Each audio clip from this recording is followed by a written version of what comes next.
اب یزید کی حکومت کا اگر تم نے اعلان کر دیا ہے کہ یہاں پر قائم ہو گئی ہے تو پھر اب ان عناصر کو اس سے ایک قدم آگے جانا ہوگا، ایک قدم بڑھانا ہوگا۔ یہ ویڈیو عراقی پرفیوم ابو الفضل کے تعاون سے پیش کی جا رہی ہے، جو کہ پاکستان میں لانچ ہو چکا ہے۔ بہترین خوشبو ہے اور اسے ابو الفضل اس لیے کہا جاتا ہے کیونکہ حرم حضرت عباس میں یہی خوشبو استعمال کی جاتی ہے۔ آرڈر کرنے کے لیے واٹس ایپ نمبر پر رابطہ کیجیے۔ شکریہ۔ رحیم، السلام علیکم مومنین اکرام، امید ہے آپ سب خیر و عافیت سے ہوں گے۔ ملک شام کے اس وقت جو موجودہ حالات ہیں اور وہاں کی حکومت جو شیعہ نے علیہ السلام کے خلاف کارروائیاں کر رہی ہے، وہ ساری دنیا کے سامنے ہے کہ کتنے ہی لوگ، سینکڑوں بلکہ ہزاروں لوگوں کو جان سے مار دیا گیا، صرف کس لیے؟ اپنا نظریہ زبردستی نافذ کرنے کے لیے۔ اور اس لیے یہ ظلم کیا جا رہا ہے کہ مومنین کو ان کے عقائد سے ہٹا دیا جائے۔ اس سب کا مقصد یہ ہے، اور اس چیز کا اظہار اب وہاں کے نواسب اور تکفیری عناصر برملا کر رہے ہیں، ویڈیو پیغامات دیے جا رہے ہیں۔ اور 26 مارچ 2025 گزشتہ روز شیعہ مدرسہ ہے وہاں پر المحسن، اور یہاں پر فقہ جعفریہ کے مطابق تعلیم دی جاتی ہے، حوزہ علمیہ ہے۔ اس مدرسے پر حملہ کیا گیا، وہاں پر جو طلباء تھے ان کو اریسٹ کر لیا گیا، اساتذہ کو گرفتار کر لیا گیا۔ مقصد ان کا کیا ہے کہ تعلیمات اہل بیت کی ترویج پر بھی پابندی لگائی جائے۔ اور یہ صرف ایک مدرسہ نہیں، ایسے اور بہت سے مدارس ہیں جن کو بند کیا گیا، جن پر اسی طرح سے حملے کیے گئے۔ اور اس کے بعد ایک تکفیری نے ویڈیو بنائی دربار یزید میں جا کر۔ ایک تو دربار یزید سے ان کی پتہ نہیں کیا محبت ہے، اموی مسجد میں کھڑے ہو کر اس نے ویڈیو بنائی اور اس نے پہلے شیعوں کو برا بھلا کہا، اور پھر وہ کہتا ہے یہاں پر اب بنی امیہ کی اور یزید کی حکومت قائم ہو چکی ہے، اور کہتا ہے الحمدللہ۔ چلیں، جو جسے مانتا ہے اسے وہ مبارک ہو، لیکن الحمدللہ نہیں کہنا چاہیے اس بات پر، کیونکہ یزید کی اگر حکومت قائم ہوئی ہے تو پھر استغفر اللہ کہنا چاہیے۔ اور کس لیے کہنا چاہیے؟ یہ لوگ بھی جانتے ہیں کہ اب یزید کی حکومت کا اگر تم نے اعلان کر دیا ہے کہ یہاں پر قائم ہو گئی ہے تو پھر لوگوں کو بتاؤ کہ یزید کی حکومت میں کیا ہوتا تھا۔ اور سب سے پہلا جو تمہیں جو اقدام کرنے پڑیں گے ان میں ایک یہ ہے کہ حرام کو حلال کرنا پڑے گا اور حلال کو حرام کرنا پڑے گا۔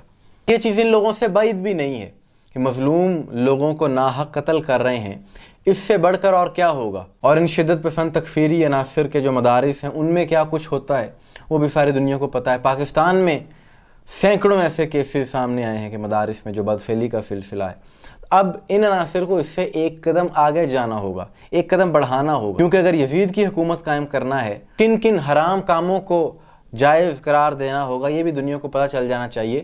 اور یہ موقف شیعہ مسلک کا نہیں ہے، بلکہ اہل سنت کتب اس بارے میں گواہی دے رہی ہیں۔ یہ چیزیں اہل سنت کتابوں میں درج ہے، وہ تاریخ مدینہ و دمشق ہو، وہ تاریخ ابن کثیر ہو، تاریخ الخلفاء ہو، ان سب کتابوں میں یہ چیزیں درج ہیں۔ تاریخ الخلفاء علامہ جلال الدین سیوطی کی، اس میں یزید کی حکومت کا حال بیان کرتے ہوئے انہوں نے ایک روایت نقل کی ہے صفحہ نمبر 301 پر، اور روایت کرنے والے بھی صحابی رسول عبداللہ بن حنظلہ ہیں، جو کہ حضرت حنظلہ شہید احد کے فرزند ہیں۔ یزید کی حکومت کا حال بیان کرتے ہوئے کہتے ہیں کہ نوبت یہاں تک پہنچ چکی تھی کہ لوگ ماں بہن بیٹی سے نکاح کو جائز سمجھتے تھے، اور ہمیں یہ گمان ہونا شروع ہو گیا تھا کہ اب آسمان سے پتھر برسیں گے۔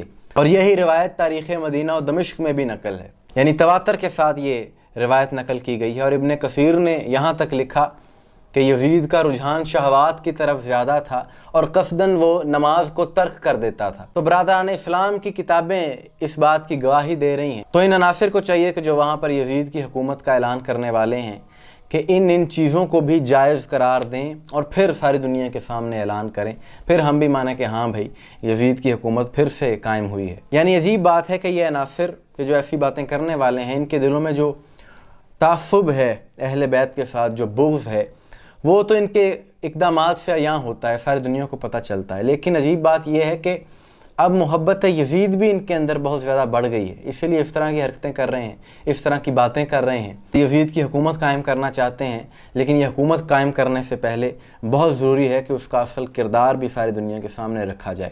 اور یہ عناصر کے جو اس طرح کے بیانات دے رہے ہیں، ان پر تعجب اس لیے نہیں ہوتا کہ جب آپ در اہل بیت سے دور ہو جاتے ہیں تو پھر اسی طرح سے حق اور باطل کی تمیز نہیں رہتی، حق اور باطل میں انسان فرق نہیں کر پاتا اور اس طرح کی حرکتیں کرتا ہے اور حق کو دبانے کی، مٹانے کی کوششیں کرتا، جیسا کہ یہ لوگ کر رہے ہیں۔